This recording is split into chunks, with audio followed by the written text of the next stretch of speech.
और कॉपर यहां पर सबकी टॉप लिस्ट में भी रहा है 2026 के लिहाज से। लेकिन जैसा हम लगातार बात करते रहे हैं कि आजकल टारगेट समय से बहुत पहले अचीव हो जाते हैं और शायद वही हमने कॉपर में आज फिर से होता हुआ देखा है। ऑलरेडी करीबन 5% की तेजी इस साल में कॉपर दर्ज कर चुका है और 1327 के जो ये लेवल्स हैं, यहां से आपको क्या लगता है कैसे प्राइसेस रह सकते हैं? मुझे लगता है बिल्कुल इसमें मोमेंटम बहुत ही ज्यादा फास्ट है। हमने देखा था 925 के बाद 1400, मतलब बहुत ही तुरंत आया था। लास्ट 2 महीने की जो तेजी थी वो अत्यधिक तेजी हुई। उसके बाद नए साल में थोड़ा बहुत इसने कंसोलिडेट किया है। फिर मुझे लगता है कि 1270 1280 ये एक बहुत बढ़िया सपोर्ट जोन था, एक डिमांड एरिया था जहां से प्राइसेस में निरंतर अपसाइड पुश मिल रहा था। 1320 के आसपास ये रेस्ट कर रहा था, आज इसे 1320 का भी दायरा क्रॉस किया है। मुझे लगता है कि जनवरी एंड होते होते हम 1404 रुपए के लेवल निश्चित तौर से कॉपर में देख सकते हैं। मौजूदा स्तर से मुझे लगता है कि 1314 1317 यह दायरा कहीं आता है तो बाय का अच्छा अवसर रहेगा। 1301 के स्टॉप लॉस से इंट्राडे में 1355 के टारगेट आपको देखने मिल सकते हैं। कॉपर का मंथली या ईयरली चार्ट्स आपके सामने लाने की कोशिश करेंगे और जैसे दिनेश जी हमें बता रहे हैं कि बहुत बढ़िया तेजी यहां पर देखने को मिली है और लगातार बनती रही है, बहुत बड़ी कोई मुनाफा वसूली भी यहां पर नहीं आई। दिनेश जी, एक एडेड चीज ये भी है कि अब चिले में जिस तरह से हमने स्ट्राइक की खबरें सुनी हैं कि वहां पर लेबर कह रही है कि भाव बहुत बड़े हैं और वो प्रॉफिट में हिस्सा चाहते हैं। हम हमेशा ये देखते हैं जब भी मेटल के प्राइसेस बढ़ते हैं तो लेबर अपना वेजेस बढ़ाने की कोशिश करते हैं। चिले की जो माइन है ये पहला शायद इंस्टेंस है और आपको लगता है कि ऐसे और इंस्टेंसेस आएंगे और जिस तरह से कॉपर के ऊपर शायद एडेड यहां पर टैरिफ यूएस की तरफ से आ सकता है, तो मैक्रो तो है ही, साथ ही इंडिविजुअल फंडामेंटल्स और जो चिंताएं हैं वहां भी ये भी सहारा दे रही हैं। बिल्कुल मनीषा जी, जो स्मार्ट मनी होता है ये सब कुछ ऑलरेडी जानता है, ये पहले से इनबिल्ट मूव हो जाता है। 900 हजार के लेवल्स पे ऑलमोस्ट सभी ने इसमें एंट्री की थी और अब वो जो ऐसी न्यूज आई थी सारी जो इस प्राइसेस को और प्रीमियम ऐड करेगी और पुश करेगी। निश्चित तौर से कोई भी कंपनी अगर ग्रो करेगी उसका मुनाफा एक्स्ट्राऑर्डिनरी जब बढ़ेगा तो वहां के जो एम्प्लॉय निश्चित तौर से चाहेंगे उनकी सैलरी बढ़े या उन्हें भी उनके प्रॉफिट में हिस्सा मिले। तो मुझे लगता है कि ये ऐसी पॉजिटिव और सकारात्मक न्यूज कॉपर को निश्चित तौर से आते रहेगी और प्राइसेस न्यू स्केल हमेशा इसमें छूते रहेंगे। यहां से जैसे आपने कहा कि 1400 प्लस के लेवल्स हमें आराम से देखने को मिल पाएंगे, कैसे देखते हैं आप यहां पर मूवमेंट आता हुआ? क्या रेंज बनते हुए नजर आ सकती है? कुछ मुनाफा वसूली यहां पर आएगी? आपको लगता है कि लॉन्ग्स बरकरार रखने चाहिए? और जो लोग कॉपर में यहां पर एक लॉन्ग टर्म स्ट्रैटेजी बना के चलना चाहते हैं उनके लिए क्या राय है?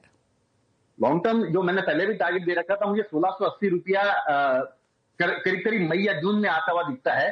तो मतलब यहां से भी करीब करीब 300 से 350 रुपए अपसाइड पोटेंशियल नजर आता है। लेकिन अब इसमें जो स्टॉप लॉसेस है वो ट्रेलिंग स्टॉप लॉसेस करने चाहिए। 1260 रुपए का इसमें फिक्स स्टॉप लॉस मेंटेन करे, 300 रुपए की रैली इसमें आप राइड कर सकते हो। तो ओवरऑल जो लॉन्ग टर्म पोटेंशियल है मुझे लगता है कि 1680 तक का लेवल है और अगर कोई जनवरी के माह तक ट्रेड करना चाहता है तो मुझे लगता है कि 1404 के लेवल से दिखा सकता है। ऑलराइट, तो 1400 के लेवल तो यहां पर जनवरी के एंड तक देखने को मिल सकते हैं। 1680 यहां पर मई में आ सकता है। तो अगर आपने बाइंग की रिकमेंडेशंस या बाइंग अभी आपने करनी है तो करंट लेवल्स के लिहाज से यहां पर की जा सकती है।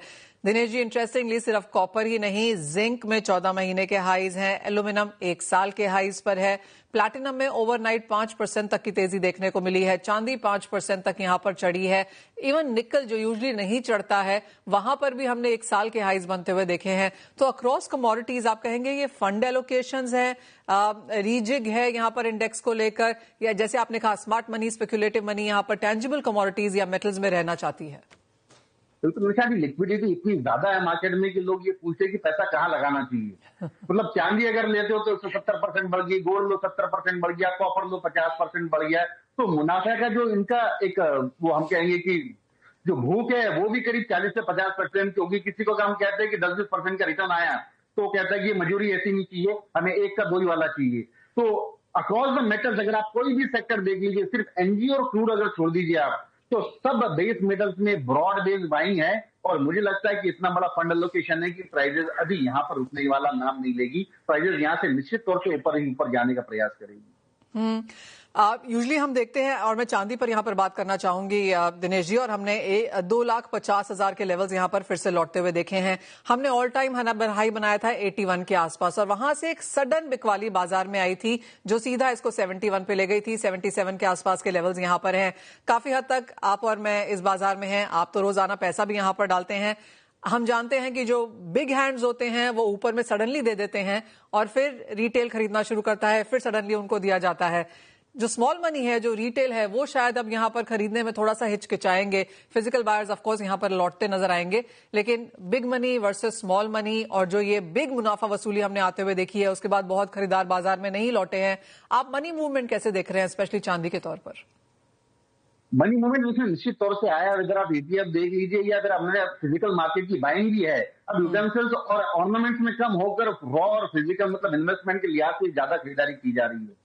तो निश्चित तौर से मनी पावर यहाँ पे थोड़ा बहुत कमजोर जरूर होगा, क्योंकि जो चीज आपको 80,000, 90,000, 1 लाख तक मिलती थी वो आज 2.5 लाख में मिल रही है, तो 1.5 गुना पैसा आपको ज्यादा देना पड़ रहा है। तो मुझे निश्चित तौर से लगता है कि कहीं ना कहीं मनी पावर यहाँ रुकेगा। और वोलेटिलिटी मार्केट में इसलिए भी होती है कि सब जानते हैं कि चांदी 3 लाख होगी या 3.5 लाख होगी या 4 लाख होगी। मतलब जितनी ज्यादा रील्स किसी मूवी पर या किसी हीरो पर नहीं बनेगी, मुझे लगता है उससे ज्यादा सिल्वर या गोल्ड पर बनी है। तो ये एक निश्चित आकर्षण का मतलब, आप किसी भी महफिल में जाइए, किसी शादी में जाइए, प्रोग्राम में जाइए, डिस्कशन सिल्वर और गोल्ड ही हो रहेगा। तो ये जब एक आम चर्चा बन जाती है तो मुझे लगता है कि इसकी वोलेटिलिटी बिल्कुल बढ़ेगी, क्योंकि 10 से 15,000 रुपए की वोलेटिलिटी रिटेल प्लेयर बिल्कुल भी बर्दाश्त नहीं कर पाता है। जैसे ही उसको लगता है कि 10,000 रुपए गिरे, अब चांदी दोबारा ये 1.5 लाख 1 लाख पे आती है, क्योंकि हमने देखा 78,000 के बाद में ये कभी कभी 80,000 के लेवल आए थे। तो सभी के जहन में कहीं ना कहीं वो चीज निश्चित तौर से कि जब भी सिल्वर गिरती है 50% के आसपास आ जाती है। तो मुझे लगता है निवेशकों ने ट्रेलिंग स्टॉप लॉसेस लगा के इसमें निश्चित तौर से ट्रेड करना चाहिए। मैंने पहले भी कहा था कि 2,14,000 का इसका बेस था, वो होल्ड करके रखना चाहिए। अब वो बेस बढ़कर 2,30,000 के आसपास आ गया है। 2,30,000 के स्टॉप लॉस से आप इसको ट्रेल करते रहे, मुझे लगता है कि 2,92, 320 ये लेवल ऊपर देखने मिल सकते हैं। दिनेश जी, एक फाइनल सवाल, अगर आपके पोर्टफोलियो में आप चीजें ऐड कर रहे हैं अभी ऑन डिप्स भी, या फिर जिस तरह के आप बड़े बड़े टारगेट्स यहां से दे रहे हैं, तो किस तरह से आपका पोर्टफोलियो फिलहाल यहां पर नजर आता है? कॉपर फर्स्ट है, चांदी फर्स्ट है, सोना है, कैसे आप इसे ऐड कर रहे हो? पोर्टफोलियो रिसेंटली शफल करके एल्यूमिनियम की तरफ ज्यादा झुकाव कर दिया, थोड़ा सा एल्यूमिनियम मल्टीयर हाई क्रॉस किया है। $3,000 के ऊपर मैंने आप ही की ट्वीट पड़ी थी कि $3,000 के ऊपर सस्टेन कर रहा है। चाइना भी यहाँ पर लिमिट लगा रहा है एक्सपोर्ट के लिए। मुझे लगता है कि एल्यूमिनियम एक बहुत बढ़िया विकल्प हो सकता है, क्योंकि वोलेटिलिटी भी थोड़ी सी कम होती है और इसकी जो मूवमेंट है धीरे धीरे करके इसमें अच्छा रिटर्न आ सकता है। अभी हमने 292, 294 के लेवल देखे थे, अभी 311 के लेवल है। मुझे लगता है जनवरी खत्म होते होते हम 332 के लेवल देखने मिल सकते हैं। तो यहाँ से भी 20 रुपए का मूव हमें एल्यूमिनियम में भी देखने मिल सकता है। सेकंड बेट इज निश्चित तौर से copper and third is silver. Alright, तो एल्यूमिनियम पहला, कॉपर दूसरा और चांदी तीसरा। और वो एल्यूमिनियम का चार्ट आपकी स्क्रीन पे है। लगातार एक बढ़त वहां पर हमने बनते हुए देखी है और वो काफी हद तक हाल सारे मेटल्स का भी यहाँ पर है। दिनेश जी, बहुत शुक्रिया साथ जुड़ने के लिए। तो एल्यूमिनियम, कॉपर और चांदी उस रैंकिंग में यहाँ पर अपने पोर्टफोलियो में दिनेश जी मेटल्स ऐड कर रहे हैं हमारे